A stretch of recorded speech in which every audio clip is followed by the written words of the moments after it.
Assalamualaikum warahmatullahi wabarakatuh. Perkenalkan, nama saya Indah Nuraini, mahasiswi pendidikan Bahasa Arab Universitas Negeri Semarang. Pada video kali ini saya akan menjawab pertanyaan ujian tengah semester mata kuliah Sosiolinguistik. Baik, saya akan langsung membacakan soal yang pertama. Jelaskan apa yang dimaksud dengan sosiolinguistik. Sosiolinguistik adalah mempelajari pemakai dan pemakaian bahasa sebagai sistem sosial dan sistem komunikasi dari bagian masyarakat dan kebudayaan.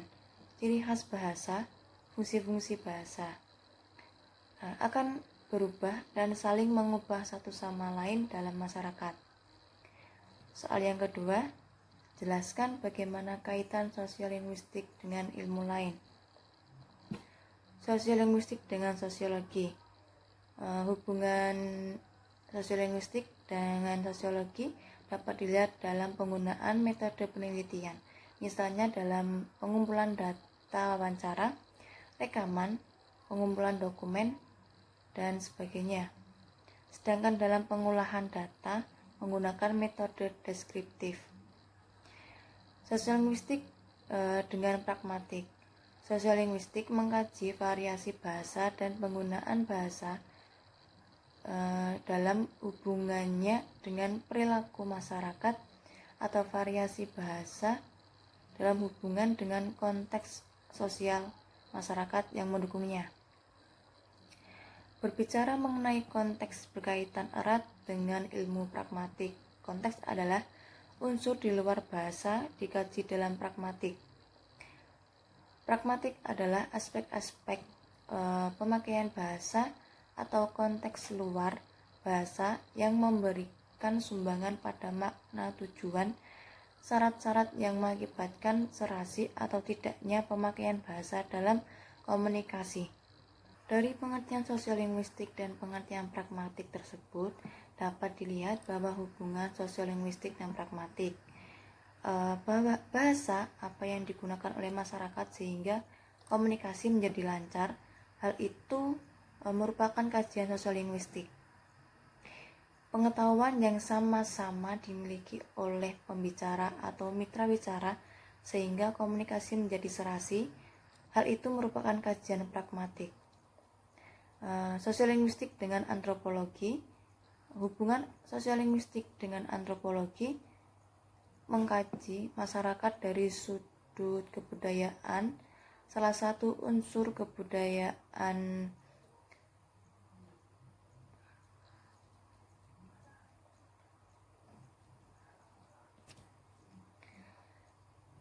dari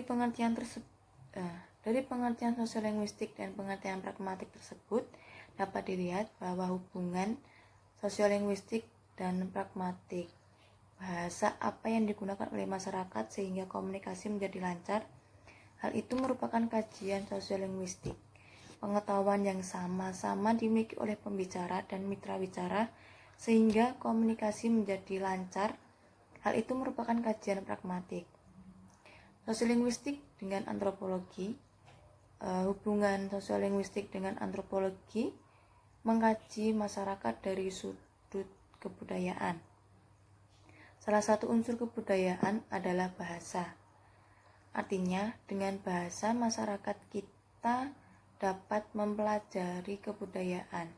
Bagi antropologi, bahasa seringkali dianggap sebagai ciri penting bagi jati diri sekelompok orang berdasarkan etnik.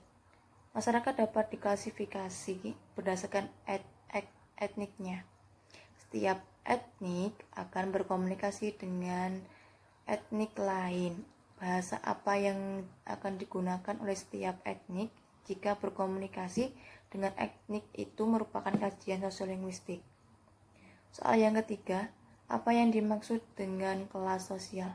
Kelas sosial adalah pembedaan penduduk atau masyarakat dalam kelas-kelas yang bertingkat atau hierarki. Dalam perwujudannya adalah lapisan-lapisan atau kelas-kelas tinggi, menengah, dan rendah. Soal yang nomor 4, adakah persamaan atau perbedaan bahasa berdasarkan kelas sosial di sekitar daerah Anda tinggal? Coba jelaskan. Sebenarnya tidak ada perbedaan. Jika kelas atas berkumpul, mereka menggunakan bahasa sesuai dengan kelasnya. Begitu juga dengan kelas menengah dan kelas rendah berkumpul juga menggunakan bahasa yang sesuai dengan kelasnya. Dan apabila ketiga kelas tersebut berkumpul, mereka menggunakan bahasa yang mereka pahami dan bahasa tersebut digunakan dalam keseharian. Di daerah saya tidak memandang kelas sosial antar masyarakatnya, berbaur dengan harmonis dan tidak ada perbedaan antar kelas. Soal yang nomor 5, jelaskan perbedaan dialek sosial, dialek regional, dan bahasa. Dialek sosial adalah variasi bahasa yang digunakan di daerah tertentu seperti bahasa Indonesia, dialek Ambon, Jakarta. Dialek regional adalah dialek yang dipakai oleh kelompok sosial tertentu atau yang menandai strata tertentu, seperti dialek remaja, dialek orang kelas atas, menengah, dan bawah. Bahasa merupakan sistem lambang bunyi yang arbiter dan digunakan oleh anggota suatu masyarakat untuk bekerja sama dan berinteraksi dan mengidentifikasi diri. Soal nomor 6, apa yang dimaksud dengan alih kode, campur kode, dan diglosia? Alih kode adalah peristiwa peralihan dari satu kode ke kode yang lain dalam suatu peristiwa tutur. Gejala alih kode tersebut muncul di tengah-tengah tindak tutur secara disadari dan bersebab. Dipengaruhi oleh topik pembicaraan, situasi, perbedaan latar belakang, status penutur, tempat penutur, ragam bahasa, dan banyak faktor terjadi alih kode bahasa tutur seseorang. Misalnya, penutur menggunakan bahasa Indonesia beralih menggunakan bahasa daerah. Campur kode terjadi apabila seorang penutur menggunakan suatu bahasa secara dominan mendukung suatu tuturan disisipi dengan unsur bahasa lainnya. Hal ini biasanya berhubungan dengan karakteristik seperti latar belakang sosial, tingkat pendidikan, rasa keagamaan. Biasanya ciri menonjolnya berupa kesantaian atau situasi informal. Namun bisa terjadi karena keterbatasan bahasa. Ungkapan dalam bahasa tersebut tidak ada padanannya, sehingga ada keterpaksaan menggunakan bahasa lain, walaupun hanya mendukung satu fungsi.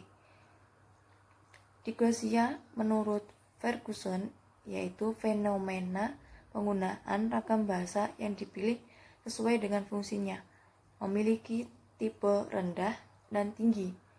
Tipe tinggi biasanya berhubungan dengan agama, pendidikan, dan aspek budaya yang tinggi, sedangkan ragam rendah digunakan di rumah, di pabrik, dan sebagainya. Misalnya, dialek variasi yang lebih dimunculkan.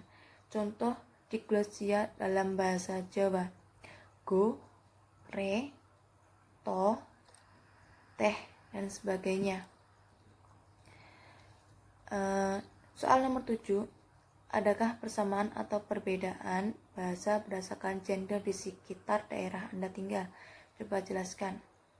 Tidak ada perbedaan karena pada dasarnya bahasa adalah lambang bunyi yang digunakan masyarakat untuk berinteraksi dan bekerja sama dengan orang lain. Jadi antara laki-laki dan perempuan tidak ada perbedaan dalam menggunakan bahasa karena mereka berbicara menggunakan bahasa yang mudah mereka pahami dan bahasa tersebut merupakan bahasa yang mereka gunakan dalam keseharian. Cukup sekian dan terima kasih. Wassalamualaikum warahmatullahi wabarakatuh.